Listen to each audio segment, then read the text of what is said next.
Delhi NCR में pollution कम होने का नाम नहीं ले रहा है। ऐसे हालात बन गए हैं कि रोजाना एयर क्वालिटी इंडेक्स नए नए आयाम स्थापित करता नजर आ रहा है।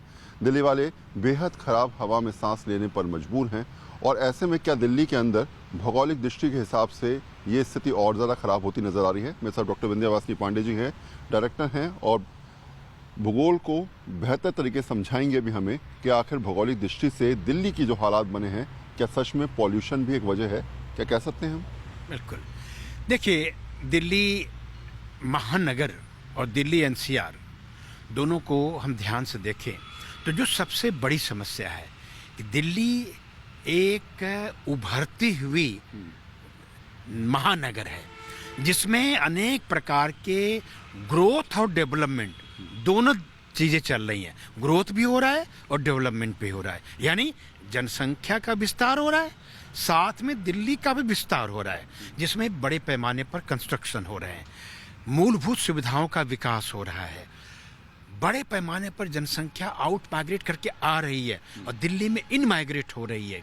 इससे क्या हो रहा है कि आवासीय परिसरों का लगातार डिमांड बढ़ता जा रहा है। इससे दिल्ली बाहर की तरफ फैल रही है।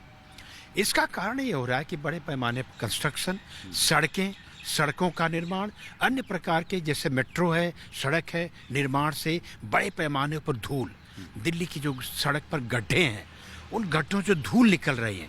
प्लस जहाँ अधिक जनसंख्या होगी वहाँ पर जनसंख्या का सॉलिड वेस्ट भी बड़े पैमाने पर निस्सरण होगा। वो जो सॉलिड वेस्ट आप देखे होंगे पूर्वी दिल्ली में, उत्तर दिल्ली में कूड़े के पहाड़, ओखला में कूड़े के पहाड़ स्थापित हो गए। अब सरकार कूड़े के पहाड़ को हटा रही है, लेकिन उन कूड़े के पहाड़ों में जो आग लगी हुई है, उससे जो धुआं निकल रहे हैं, वो विषैले धुएं भी तो इसी हवा में फैल रहे हैं। तो इस तरह से उसमें जो सबसे बड़ा कारण है वो दिल्ली का वेहिकुलर पॉपुलेशन, यानी जो मोटर गाड़ियां हैं। जितनी मोटर गाड़ियां मुंबई, कोलकाता, चेन्नई तीनों शहरों में मिला करके हैं, उतनी गाड़ियां अकेले दिल्ली में हैं और इन दिल्ली में पुराने वाहन भी हैं। ऐसे में चाइना की तरह बड़े ही सख्ती से निपटना पड़ेगा कि भारत स्टेज 3, स्टेज 4, स्टेज 5 में हमें देखना पड़ेगा। स्टेज 4, स्टेज 5 के नीचे वाली जो गाड़ियां हैं उनको न सड़क पे ना आने दें, या 10 साल से पुरानी डीजल गाड़ियां हैं उनको सड़क पे ना आने दें। कहीं न कहीं सख्त नियम सरकार ने अब शुरू किया है, जैसे कि बिना पीयूसी का पेट्रोल डीजल नहीं मिल रहा, ईंधन नहीं मिल रहा है, ये पहले से लागू कर देना चाहिए दिल्ली में। और साथ में दिल्ली की भौगोलिक स्थिति, दिल्ली एक महाद्वीपीय स्थिति में है, यानी जिसे कहते हैं कॉन्टिनेंटल लोकेशन। जो महानगर समुद्र के आसपास या उसके किनारे होते हैं वहाँ पर सी ब्रीज, लैंड ब्रीज चलते हैं, यानी जो कुछ पोल्यूशन इकट्ठा हुआ वायु में, सस्पेंडेड पार्टिकुलेट मैटर इकट्ठा हुए, वो सारे के सारे मैटर हवा में बह जाते हैं। परंतु दिल्ली समुद्र तट से बहुत दूर है। बहुत दूर होने के कारण यहाँ पर सी ब्रीज, लैंड ब्रीज, हवाओं का उलटफेर नहीं होता। दिल्ली में हवा तभी चलती है जब बाहरी दबाव होता है, इसलिए धीरे जो सस्पेंडेड पार्टिकुलेट मैटर हैं वो इकट्ठा होते होते एक पोल्यूशन डोम बन जाते हैं। पोल्यूशन डोम का तात्पर्य यह है, उसको देखेंगे तो दिल्ली के जो मध्य भाग है जहाँ बहुत अधिक गाड़ियाँ हैं, जहाँ बहुत अधिक क्रियाकलाप हैं और जहाँ पर कार्बन उत्सर्जन ज़्यादा हो रहा है वहाँ पोल्यूशन ज़्यादा होगा। किनारे वाले जो ग्रामीण क्षेत्र वहाँ कम होगा। तो इस तरह से डोम की स्थिति उत्पन्न हो जाती है, उल्टे कटोरे की स्थिति उत्पन्न हो जाती है। ऐसी स्थिति में पोल्यूशन डोम तभी छटता है जब मानसूनी हवाएं आए या पश्चिमी विक्षोभ आए। ग्रीष्म काल में जब मानसूनी हवाएं आती हैं तो पूरे पोल्यूशन को पुश करके दिल्ली से बाहर कर देती हैं, दिल्ली की आबो हवा साफ सुथरी हो जाती है। ऐसे ही शीतकाल में अभी पश्चिमी विक्षोभ आने वाला है।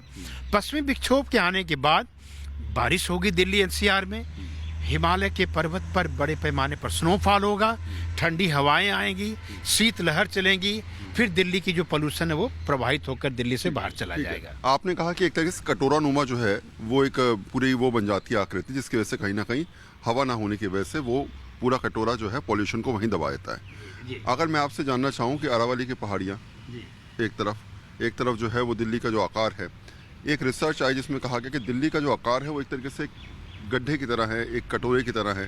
क्या ऐसी परिस्थिति आपको नजर आती है? देखिए, पूरा दिल्ली कटोरे की तरह नहीं है। दिल्ली का हम यदि भूआकृतिक पहचान देखें तो दिल्ली में एक तरफ जहाँ गंगा का खादर का मैदान है, वहीं दूसरी तरफ अरावली की पहाड़ी है।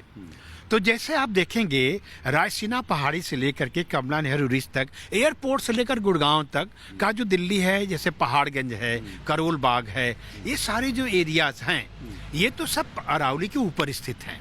परंतु जब हम पूर्वी दिल्ली की बात करते हैं, पूर्वी दिल्ली तो पूर्ण रूप से यमुना के खादर में बसा हुआ है। हाँ, वहाँ निम्न भूमि है, वहाँ बड़ी घनी आबादी भी है। इस वजह से दिल्ली जो है वो एक तरफ अरावली के ऊपर बसा हुआ है, दूसरी तरफ यमुना खादर में बसा हुआ है।